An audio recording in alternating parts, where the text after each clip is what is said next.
The geography of Solaris 3 can be a little confusing at times, especially because of how early we are into the game, so navigating the map can be overwhelming to say the least. For example, Ragusa and rinascita are not actually the same place, but rather Ragusa is a city within the nation of rinascita. Think of it as similar to how Jinzo is one of the many cities in Honlang. But what exactly is Septimont? Ultimately, rinascita consists of 3 city-states, Ragusa, Septimont, and Lilyland, all of which we can expect to visit hopefully this year. And although Septimont's introduction may appear to be random, Septimont has not appeared out of nowhere. It has actually been mentioned around Ragusa a few times by many NPCs and characters. With the release of 2.2, players were able to explore the new area called Waters, and located within the south of the map, players can see what appears to be a very tall structure in the distance. Many speculated that this structure may be part of Septimont. In Lupa's drip marketing, the same building can be seen behind her, confirming that that area that we can already see in the game is actually Septimont. The same building can also be seen in the background of Carlotta's summer skin reveal,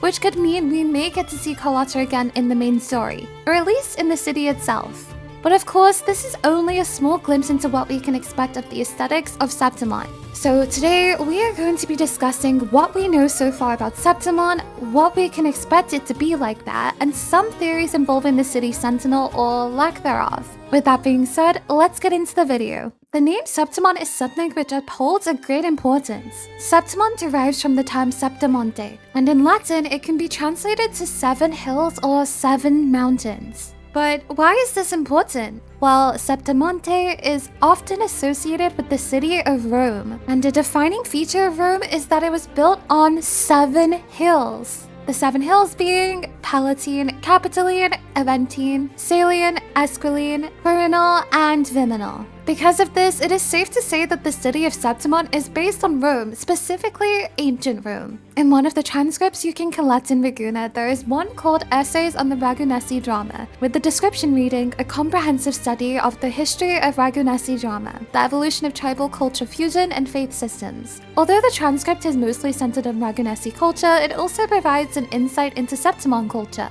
with the abstract mentioning that the paper reviews recent research trends and developments regarding the origins of drama culture in both Ragusa and Septimont. The paper also mentions that during the Age of 1,000 Islands, people used costumes to represent the origins of different tribes, masks to symbolize ancestors and totems, and various tribal languages to interact and communicate with one another during the carnival in the form of drama. This can be related to an in-real-life celebration called the Septimontium. The Septimontium was originally a proto-urban festival that occurred typically within the month of September in ancient Rome. During this time, the 7 communities residing in what we now refer to as the city of Rome would come together in celebration. In the world of Wuthering Waves, this celebration allowed the separate tribes or factions residing in rinascita to gain a mutual understanding and respect of one another, with the blending of communities through the art of drama. The celebration was never a blessing promised by the order, but a commemoration and symbol developed independently by the people of rinascita.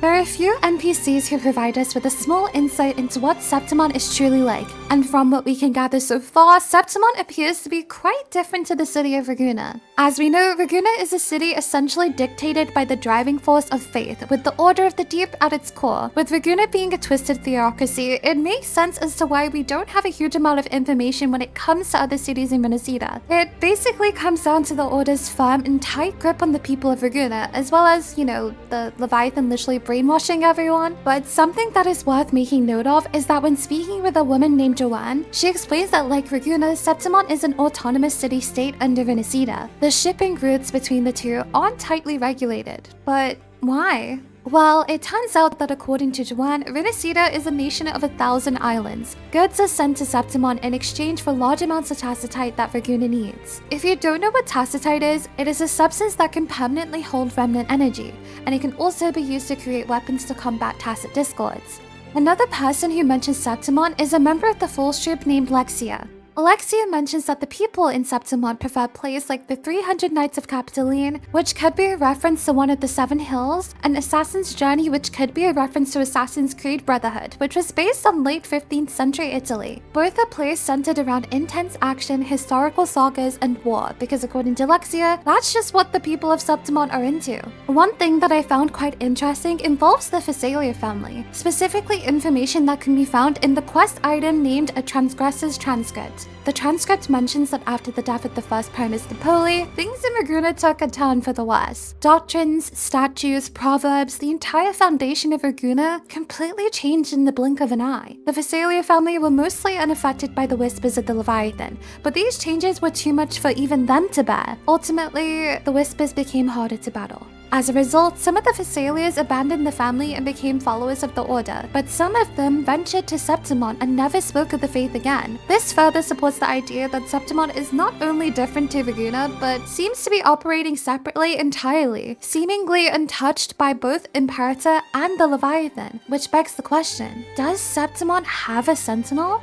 Wuthering Waves recently announced the upcoming 5-star Lupa, and through her job marketing, we are provided with albeit the tiniest of crumbs involving Septimont. One of the biggest things that stood out was the Septimont logo. The logo appears to portray a creature with wings. This creature can also be seen in the background of Carlotta's summer skin. In Roman mythology, there are a few mythological creatures who have wings, the most common and notable ones being the griffin and the sphinx, both of which have the body of a lion. The griffin is typically depicted as a creature with the body of a lion and the head and wings of an eagle, often associated with guarding treasure, protection, military power, and courage. Whereas the Sphinx is typically depicted as having the body of a lion and the head of a woman, sometimes with wings. The Sphinx is usually associated with art, architecture, and warding off evil. Now, based on the characteristics we know of the people of Septimont already, it would make sense for the creature depicted in the logo to be that of a griffin. But is the griffin-like creature potentially Septimont's Sentinel? Or is it merely a symbol of Septimont itself? Of course, at this current moment, that is just something we don't know. However, I personally do hope that they do have a Sentinel. The only problem is, if Septimont does have their very own Sentinel, why didn't it help Ragusa or even Imperator? Now, this theory is based on if Septimont has a Sentinel. So let me take you back to the 1.1 story quest. During the final arc of the 1.1 story quest, Due, the Sentinel of Jinzu, reveals that Rova was their previous master, which is where Rova acquired the famous Arbiter title from. The term Arbiter defines as a person who settles a dispute or has ultimate authority in a matter. And during the 2.2 story quest, we also see this title used by Imperator. Unlike Due, who had to ask the Rova for their permission to transfer their power to Jinji, Imperator had made a pact with Rova, and with this pact, they would be able to act freely. And because of this, they merged with the Leviathan in order to fulfill the task Rova appointed to them. This task being, what is the true nature of the Thanodian? I could literally go on for a good hour about why I personally don't trust Rova, and why I think their entire existence is hella shady. But I'll save that for another time. What if one of the many restrictions Rova tends to place onto the Sentinels also involves the Sentinels being unable to interact with one another, and as a result are unable to intervene with each other's duties?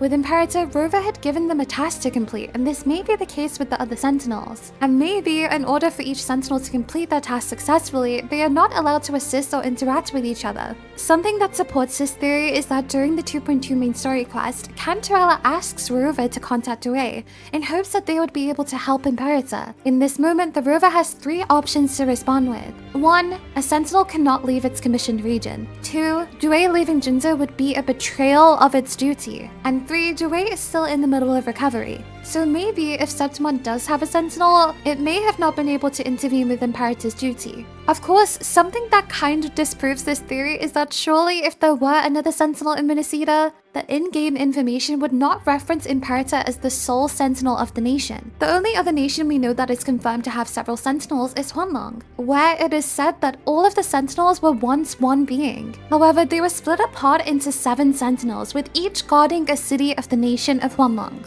But then again, I guess it could be possible that this could be the case with Rinascita. Only time can tell.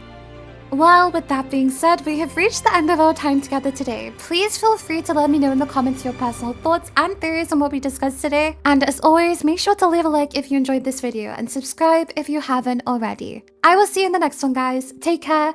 Bye!